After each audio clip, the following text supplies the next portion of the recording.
अस्सलाम वालेकुम student. The knowledge school काय campus class 4 maths lecture number 9 unit number 3 fractions remembering fraction page number 48। Students exercise से पहले हमें पेज नंबर 48 पे रिमेंबरिंग फ्रैक्शंस कुछ गिवन है, एक्टिविटीज़ हमें कुछ दी गई हैं ताकि हम इसको इजीली सॉल्व करें, हमें इसका मेथड समझ में आ जाए, इजीली हम अंडरस्टैंड कर लें। तो फिर हम एक्सरसाइज सॉल्व करेंगे आगे, जो कि हमें इजीली हम सॉल्व कर लेंगे अगर हमें यहाँ पे फ्रैक्शन अच्छी तरह से समझ आ गई। तो हम इसको सॉल्व करके देखते हैं। Question number 1, colour the correct fraction of each shape. Question number 1 का ए पार्ट है 2/6। आप अपनी बुक की पेज नंबर 48 पे देख सकते हैं कि एक हमारे पास पार्ट ए में पिक्चर गिवन है, जो कि यहाँ पे भी मैंने बनाई है, जिसके टोटल 6 पार्ट हैं और उसके साथ उसकी वैल्यू भी दी हुई है 2/6। लेकिन उस पिक्चर में कलर नहीं है, वो ब्लैंक पिक्चर है, एक ब्लैक कलर से जो कि पेंसिल या पेन से बनी हुई है, ठीक है, प्रिंट है, यानी कि उसमें आपने कलर खुद से करने हैं। अब देखिए टोटल 6 पार्ट हैं इसके, तो उसने हमें कहा है 2/6। 6 हमारा डिनोमिनेटर है, नीचे वाली जो वैल्यू होती है वो डिनोमिनेटर होता है और जो 2 ऊपर है वो नोमिनेटर है। तो अब हम इस 6 में से जब 2 पार्ट कलर कर देंगे, पेंसिल से कलर करेंगे आप, तो ये हमारी फ्रैक्शन आ जाएगी 2/6 की, जो कि उसने हमें गिवन दी हुई थी कि इसको 2/6 की कलर कर दें। 2/6 हमने कर दिया। टोटल पार्ट 6 थे जिसमें से 2 हमने कलर कर दिए, तो 2/6 की फ्रैक्शन हो गई है। बी पार्ट देखें, इसका 3/4 है, ट्रायंगल बनी हुई है, जो कि टोटल 4 पार्ट्स हैं जिसमें से हमने 3 कलर कर देंगे, तो ये हमारे पास 3/4 की फ्रैक्शन आ जाएगी। Question number C D E देखें, same as it is colour करने हैं हमने, सिर्फ फ्रैक्शन उन्होंने गिवन दी हुई है, और एफ भी हमारा इसी तरह से सॉल्व हो जाएगा। सो क्वेश्चन नंबर 2 पे आते हैं। Right the fraction for the colour part of the each shape. इसमें अब हमें उसने कलर पिक्चर दे दी है, लेकिन उसने हमें वैल्यू नहीं दी, यानी कि उसने ये नहीं बताया है कि कितने पार्ट कलर हैं, इसके वैल्यू हमने इसकी खुद बतानी है। तो ये टोटल एक क्वेश्चन नंबर 2 की ए पार्ट की एक सर्कल है जिसमें ट्रायंगल्स बनी है, जो कि टोटल 6 इसके पार्ट हैं, और इसमें से काउंट करें तो 1 और 2 कलर्ड हैं, यानी कि हमारे पास 2/6 की फ्रैक्शन है ये। बी पार्ट देखें, इसका इसी तरह है, ये टोटल 8 बॉक्सेस बने हुए हैं इसके, जिसमें से 5 कलर्ड हैं, तो ये 5/8 की फ्रैक्शन आ जाएगी। हम इसको काउंट करके ईजीली लिख लेंगे, इसमें कुछ भी डिफ़िकल्ट नहीं है। क्वेश्चन नंबर सी और D same as it is solve हो जाएंगे। क्वेश्चन नंबर 3 देखें। Write fraction to match the words numerator 5 denominator 7। मैंने आपको पहले बताया है कि नोमिनेटर ऊपर वाली वैल्यू होती है और डिनोमिनेटर ओवर के नीचे वाली वैल्यू होती है, तो हम इसको ओनली सिर्फ हम राइट करेंगे इसको नोमिनेटर और डिनोमिनेटर को उसकी फॉर्म में, यानी कि 5/7, जैसा कि मैंने यहाँ पे लिखा हुआ है 5 उसके बाद बाय और 7। इसी तरह यहाँ पे डिनोमिनेटर पार्ट 2 देखें, डिनोमिनेटर 10 और नोमिनेटर 3 है, तो 3 नोमिनेटर है तो ऊपर राइट करेंगे और 10 नीचे राइट करेंगे। क्वेश्चन नंबर सी पार्ट भी हमारा इसी तरह सॉल्व हो जाएगा। Right question number 4, right greater than, less than और इक्वल। ये हमारे पास उन्होंने वैल्यू दी हैं जिसमें से हमने बताना है लेस देन कौन सा, ग्रेटर देन कौन सा और इक्वल कौन सा है। ए पार्ट देखें 3/7 और 6/7 में 6/7 हमारे पास बड़ी वैल्यू है, तो हम ग्रेटर देन का साइन किसकी तरफ कर देंगे, 6/7 की तरफ।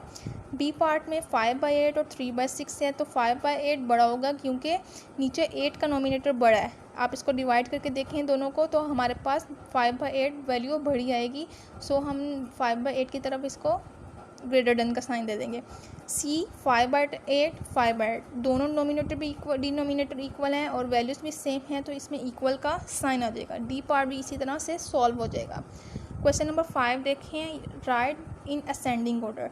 असेंडिंग ऑर्डर मैंने आपको यूनिट नंबर 1 में भी करवाए थे, यानी कि छोटी वैल्यू से, यानी कि स्मॉलर से बिगर की तरफ हमने जाना होता है। इसकी 1 क्वेश्चन देखें, पहला ए पार्ट, आपको इजीली समझ आ जाएगा। फिर 2/7 6/7 4/7 एंड 3/7।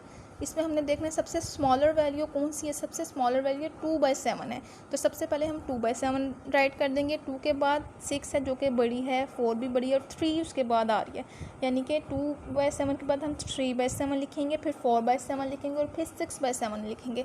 इस तरह हमारी ये जो असेंडिंग ऑर्डर है स्मॉलर से ग्रेटर की तरफ जा रही है। क्वेश्चन नंबर बी सी और डी इसके part same as it is इसी तरह से सॉल्व हो जाएंगे। क्वेश्चन नंबर 6 में देखें। Right in descending order. Descending order हमने बिगर से स्मॉलर की तरफ आना होता है, यानी कि ग्रेटर देन से लेस देन की तरफ। पार्ट ए इसका भी देखिए आप, 4/6 2/6 3/6 एंड 5/6। हमने सबसे पहले बड़ी वैल्यू देखनी है, तो बड़ी वैल्यू हमारे पास है 5/6। उसके बाद हम लिखेंगे 4/6, उससे छोटी वैल्यू है 3/6 और उससे छोटी है 2/6। लाइन वाइज लिख देंगे तो ये हमारा ग्रेटर 10 से स्मॉलर 10 की तरफ डिसेंडिंग ऑर्डर हो गया। इसके भी पार्ट बी और सी और डी आप इजीली सॉल्व कर सकते हैं। क्वेश्चन नंबर 7 देखें, जो कि ब्लैंक है, right words in the blank. तो पहली ब्लैंक देखें, उसने हमें कहा है फ्रैक्शन विद डिफरेंट डिनोमिनेटर और कॉल्ड डैश। तो ये आपकी बुक के पेज नंबर 52 पे अनलाइक फ्रैक्शन की डेफिनेशन लिखी हुई है। Unlike fraction has different denominators, यानी कि जिसके डिफरेंट डिनोमिनेटर्स होते हैं वो अनलाइक फ्रैक्शन होती है। यानी कि डिनोमिनेटर डिफरेंट से मेरा मतलब है कि जैसे 5/8, 5/9, 5/10, इन तीनों के डिनोमिनेटर लैदा हैं 8, 9, 10, इसलिए वो अनलाइक फ्रैक्शन हो जाएगी जिसमें डिनोमिनेटर डिफरेंट होंगे। बी देखें, in like fraction the dash the numerator the greater the fractional number. तो इसमें डिनोमिनेटर आएगा, ऊपर वाली वैल्यू को ही उसने बस थोड़ा सा मूव करके उसने वही स्टेटमेंट दोबारा बना दिया, इसमें डिनोमिनेटर आ जाएगा। यानी कि जिसके नंबर्स लाइक फ्रैक्शन में, इन लाइक फ्रैक्शन में पेज नंबर 51 पे लिखा हुआ है, लाइक फ्रैक्शन वो होती है जिसमें सेम नोमिनेटर होते हैं और अनलाइक फ्रैक्शन वो होती है जिसमें डिफरेंट नोमिनेटर होते हैं। ये आप इजीली इसको पहले अंडरस्टैंड कर लें कि लाइक फ्रैक्शन में सेम नोमिनेटर्स हो जाएंगे, जैसे 1/8, 6/8, 7/8, इन सब के डिनोमिनेटर सेम है। और अनलाइक में जो होंगे इसके नोमिनेटर डिफरेंट हो जाएंगे, 1/6, 4/10, 3/8, तीनों के डिनोमिनेटर डिफरेंट है। इस तरह इसमें डिनोमिनेटर आ जाएगा in the like fraction the denominator the numerator the greater the fractional number. C देखें, in the pair of fraction 2/7 and 3/7 and 3/7 is dash than 2/7, less than आएगा। आप इसको सॉल्व करके देख लें, आपके पास वैल्यू में लेस देन ही आएगा। D, in the pair of the fraction 3/8 and 3/9, 3/8 is greater than 3/9, 3/8 जो है वो ग्रेटर देन है 3/9 से। ये भी आप सॉल्व करके देखें, इसको डिवाइड करके देखें 3/8 और 3/9 को, तो आपको इजीली सॉल्व करेंगे तो आपको लेस देन और ग्रेटर देन इन दोनों की समझ आ जाएगी। क्वेश्चन नंबर 8 देखें, write fraction in the boxes. ये थोड़े से सॉल्व करने वाले क्वेश्चन हैं, सॉल्व करके इजीली ये आपको समझ आ जाएगी क्योंकि इसमें एलसीएम लेना है। ए पार्ट में देखें 4/10 प्लस 3/10, ये हमारे पास गिवन है बेटा क्वेश्चन, जिसमें आपने पहले 10 का एलसीएम लेना है। जब हम इसका एलसीएम लेंगे तो हमारे पास 10 ही आएगा और ऊपर से भी इसी तरह 4 + 3 आ जाएगा क्योंकि 10 है। तो जब 10 को हमने देखा तो 10 1 पे ही डिवाइड हो, 10 1 द 10, तो 1 को मल्टीप्लाई करेंगे 4 से, तो 1 4 द 4, 1 3 द 3, यानी कि 10 एज इट इज़ लिख देंगे, ऊपर 4 + 3 भी एज इट इज़ आ जाएगा। दोनों को प्लस करेंगे तो 7 डिवाइडेड बाय 10, यानी कि 7/10 आ जाएगा हमारे पास आंसर इसका। बी और सी पार्ट सेम इसी तरह है। बी सिर्फ माइनस का पार्ट है, जहाँ पे आपने वहाँ पे एलसीएम की जगह पे 4 + 3 को प्लस किया था, आप यहाँ पे 7 - 3 कर देंगे तो आपका आंसर आ जाएगा 4/9। सी पार्ट आप इजीली सॉल्व कर लें पार्ट ए की तरह। लास्ट क्वेश्चन है हमारा ये रिमेंबरिंग फ्रैक्शन का, सॉल्व द फॉलोइंग। इसमें हमें आप बुक पे पेज नंबर 50 पे देख सकते हैं कि ब्लैंक्स दी हुई एक तरह से कि सॉल्व करके इस ब्लैंक्स में हमने लिखना है। तो 1/8 ऑफ 48 टिकट्स, हमारे पास 1/8 ऑफ 48 टिकट्स हैं, तो इसको हमने सॉल्व करके लिखना है। तो 48 को 1 से हम पहले मल्टीप्लाई करेंगे तो 48/8 हो जाएगा, जो कि मैंने यहाँ पर लिखा भी हुआ है 48/8। जब इसको हम डिवाइड करेंगे 48 को 8 पे तो हमारे पास 6 आएगा, यानी कि 6 टिकट्स हमारे पास टोटल आएंगी। ये सारे क्वेश्चन इसी तरह हैं कि इसको पहले मल्टीप्लाई करेंगे और फिर डिवाइड कर देंगे।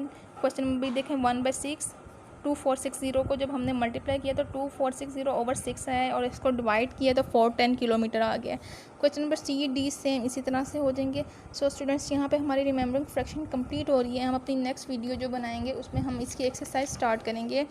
आई होप कि आप इसको इजीली अंडरस्टैंड कर लेंगे। तो हमारे पास जो यूनिट 3 की एक्सरसाइज नंबर 1 है वो सॉल्व करना आपके लिए ज़्यादा इजी हो जाएगी। और इसकी थोड़ी सी जो ये हैं डेफिनेशन है, like fraction, unlike fraction, denominators, ये भी आपकी बुक पे पेज नंबर 51 52 पे गिवन है। आप इजीली इसको एक दफ़ा रीड करिएगा ताकि आपको एक्सरसाइज सॉल्व करने में कोई प्रॉब्लम ना हो। Thank you students so much, thank you so much students.